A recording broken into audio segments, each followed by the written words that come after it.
What's good, y'all? It's your boy Soldaya, and in this video we gonna be reacting to how it feels to die from every serial killer. This is gonna be a good one, so without any time waste, let's get right into it. John Wayne Gacy. Who the hell is John Wayne Gacy? Imagine that you're a 16-year-old runaway, homeless and desperate for work. A man in his 30s pulls up in his car and introduces Oh, hell no. himself as John. He's friendly, well-dressed, If he's looking at me like this, I wouldn't even enter the vehicle. and owns his own construction business. He offers you a job, $10 an hour, cash, no questions asked. He says you can start tomorrow if you come to his house tonight to discuss details. You're desperate, exhausted, and hungry. You accept. His house is normal, suburban, and unremarkable. Inside, John offers you a beer and starts explaining the construction work.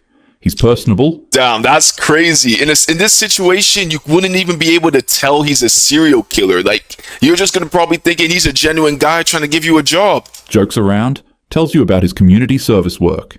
Then he suggests showing you a magic trick. He pulls out a pair of handcuffs and asks if you can escape from them. It seems weird, but harmless. What? If someone was to tell me that, bro, I think he's on some freaky shit, and I'd just leave. But wanted me to put on handcuffs to see? Hell no. You let him put the handcuffs on your wrists behind your back. The click of the cuffs locking is the last normal sound you hear. John's entire demeanor changes in an instant. The friendly contractor vanishes. He forces you to the floor and ties your ankles. You're screaming, but there's no one to hear you. His neighbors are too far away, and he's soundproofed the room. He places a rope around your neck, tied in a Holy. specific knot. Then he starts twisting it with a stick like a tourniquet, slowly cutting off your air supply. You can't breathe, and this torture continues for hours. But then finally, he tightens it one last time and doesn't stop. Your last conscious thought is terror. Your body will be buried in the crawl space beneath his house, along with 28 others. 28 others. That's crazy. Like, why? I don't understand about these serial killers. Like, what's the point? You're just killing people for the love of it? It seems like he was in a big house. He has a construction company. Why does he need to kill people? It just don't make any sense to me. John Wayne Gacy was arrested in December 1978 after the bodies of 4 late victims were found in the Oh, that's him? I can't lie, I don't see any charming what no. Hell no. I am not following this guy anywhere near his car. If this guy pulls up on me, I'm gonna assume he's a creep. I'm gonna keep it a buck. Des Plaines River. Police discovered 29 bodies buried beneath his house.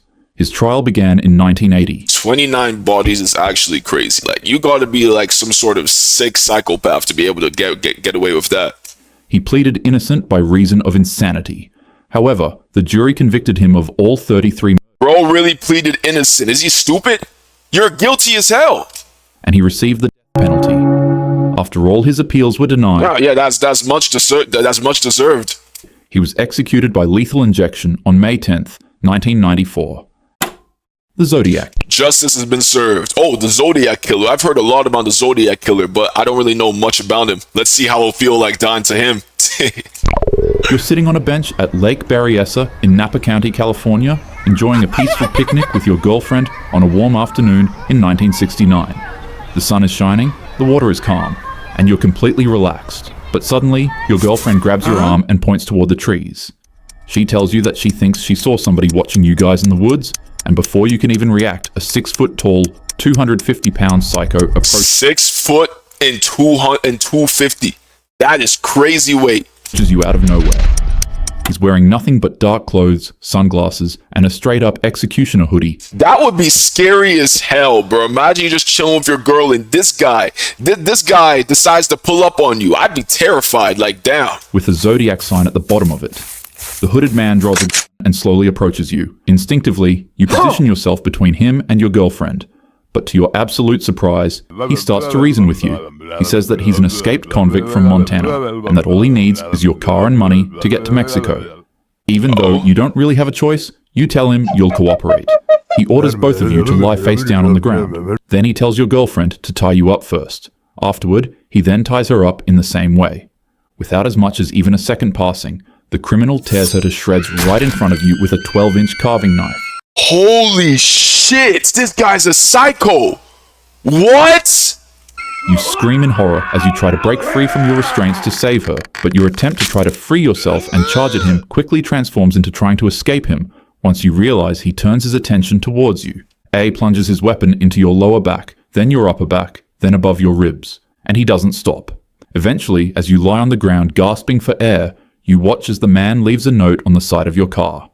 It'd have a zodiac sign on it with the dates of 3 recent deaths and the words, "Buy knife," written besides them. What the hell kind of crazy psycho is this? This is what happened to Brian Hartnell and his girlfriend Cecilia Ann Shepard. Luckily enough, Brian would survive the encounter, but his girlfriend sadly would pass.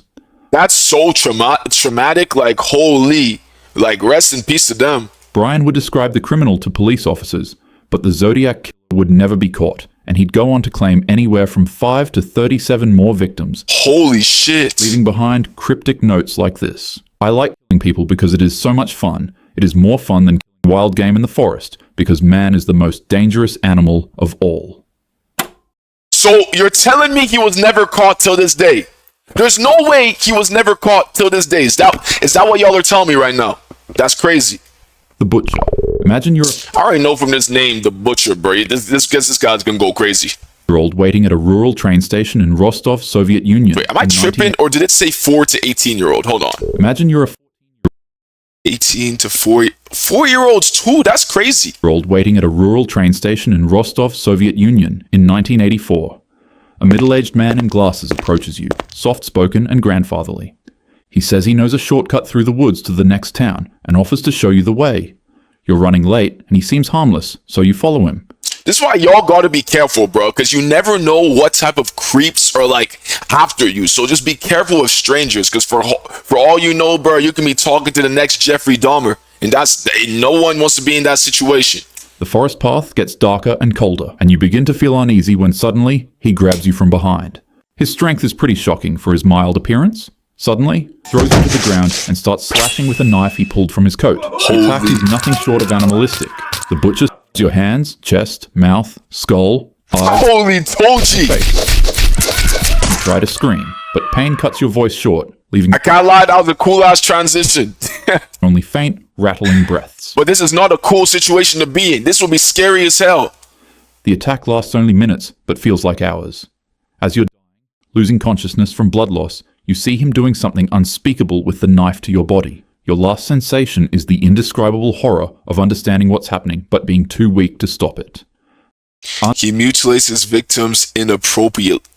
Oh, so he cuts off your you-know-what.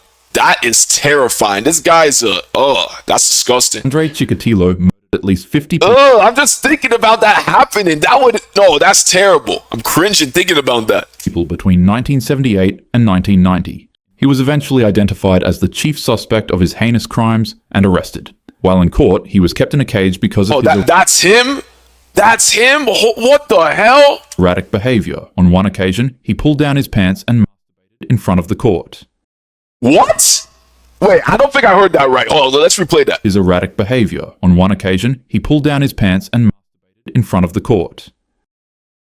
What the fuck? He was executed in a Moscow prison in 1994.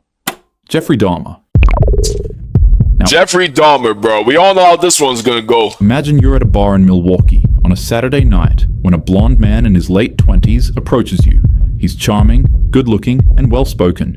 He introduces himself as Jeff and offers to buy you a drink. He mentions he's a photographer and asks if you'd be interested in making some quick cash by posing for photos at his apartment. What do you mean by I that? don't know if any of y'all have watched the Jeffrey Dahmer show that was on Netflix, but that was actually a crazy show. He offers you $50. You're broke, and he seems harmless enough, so you agree. His apartment is at 924 North 25th Street. It's neat and surprisingly clean. He offers you another drink, a strong rum and coke. You take a few sips, and within minutes, you start feeling dizzy and disoriented. Your vision blurs. You try to stand up, but your legs won't work. The room spins. Jeff is still Holy. talking, but his voice sounds distant. and Yo, imagine as soon as you take the drink, right? You start feeling dizzy, like you're gonna pass out. I wonder, what's the last thing you're thinking? Because I would be thinking, it's over. It's over. It's actually over. It's finished. I'll be so scared. distorted. You collapse onto the couch. Then you wake up hours later. But something is wrong. You can't move your arms. You're handcuffed to something. Your head is pounding and your mouth tastes like chemicals. Jeff is standing over you now, and his demeanor has completely changed. The friendly photographer is gone. What remains is cold, empty, and calculated. He doesn't Holy yell or shit. threaten. He just tells you calmly what's going to happen. He's going to strangle you until you pass out. And then his freaky ass is going to take advantage of your unconscious body. Oh, hell no!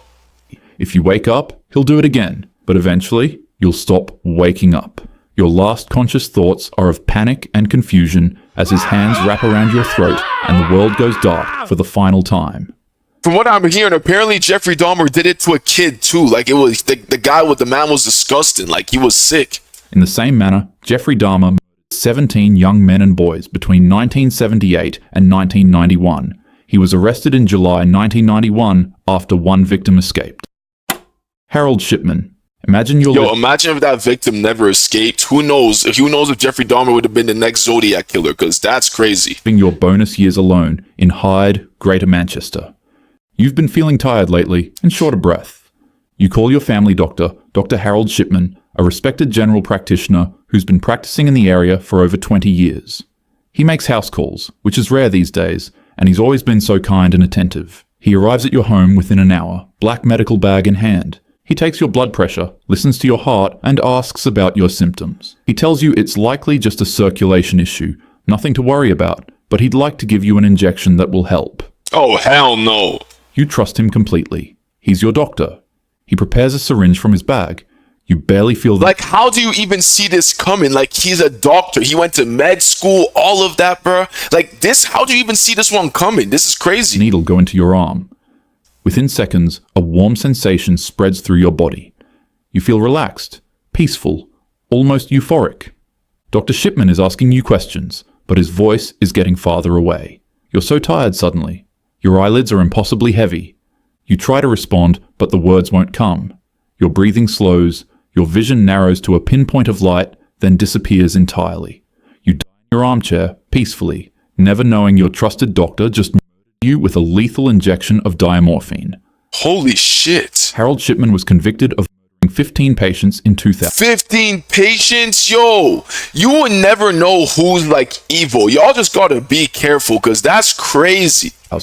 But investigators believe he killed between 215 and 250 people. over his career. 215?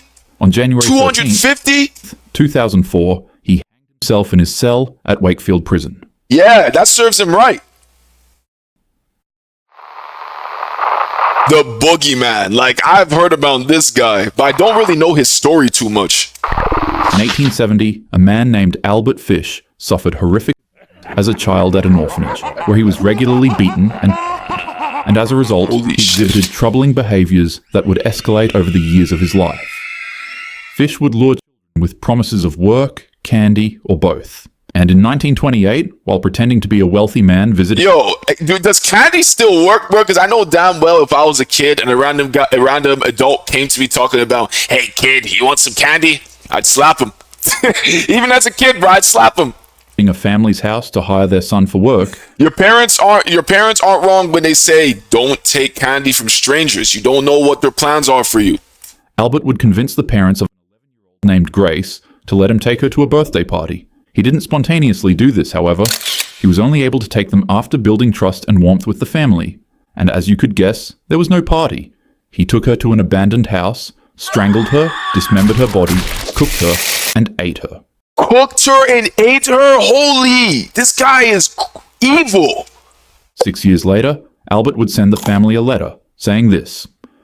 On Sunday, June 3rd, 1928, I called on you and brought you pot cheese with strawberries. We had lunch. Then Grace sat in my lap and gave me a kiss on my cheek. It was at this point that I made up my mind to eat her. The rest of the What the fuck? This guy's crazy. letter is disgusting, repulsive, and detailed. After reading it, Grace's traumatized parents were able to use it as evidence for officials to track and capture Albert. And after he was arrested, medical examinations revealed that Albert had inserted over 29 needles into his pelvic region and groin area. What? X-rays showed them embedded deep in his body, many having been there for years. He had hammered them into himself as punishment and as a twisted form of gratification. What is wrong with this guy? Sadly, Grace's fate would be the same of over 1 to 400 other children that Albert Fish did. Kids? That's insane. Like, He was later on by the electric chair in 1936 at 65 years old. Yeah, that serves him right. They better turn the voltage all the way up, because what the hell? He wrote a final statement, but the only person who was able to ever read it was his lawyer, and he refused to release it to the public because he considered it the filthiest thing he had ever read in his life. Holy shit. Majority of people in real life are actually pretty normal, but nonetheless, bad apples still do exist. So always make sure that you're not out at night too late without your friends or family, and also always let your loved ones know where you are at all times. Oh yeah, and most importantly, carry protection. Hit the gym, invest in some pepper spray, a taser, or if you're real on hit the gym, bro. The gym's gonna be giving you mad confidence. Licensed and old enough, maybe some concealed carry. Anyways, have a happy day. This video shows you, and it showed me, just anyone could be anything. The sweetest looking guy, bro, like someone who seems harmless, can be the biggest serial killer ever. You would never know. That's why stranger danger is a real thing. Don't trust everyone you see, because you never know what kind of twisted creep they end up being. You never know. So always be careful. Always have protection. Always be wary. Don't be trusted everybody just like that. Don't be doing that, because that can make you end up like one of the victims of the people in this video. But y'all let me know, who would you rather not want to run into? Who's the last person here that you would want to go out by? Because for me, it's Jeffrey Dahmer, bro. I don't want Jeffrey Dahmer don't get me wrong, everyone here I would not want to meet, but Jeffrey Dahmer specifically, I would not want to go out by Jeffrey Dahmer, bro. But yeah, Jeffrey Dahmer, definitely not. But if y'all like this video, don't forget to drop a like, comment, and subscribe, and I'm gonna catch you on my next video. Peace.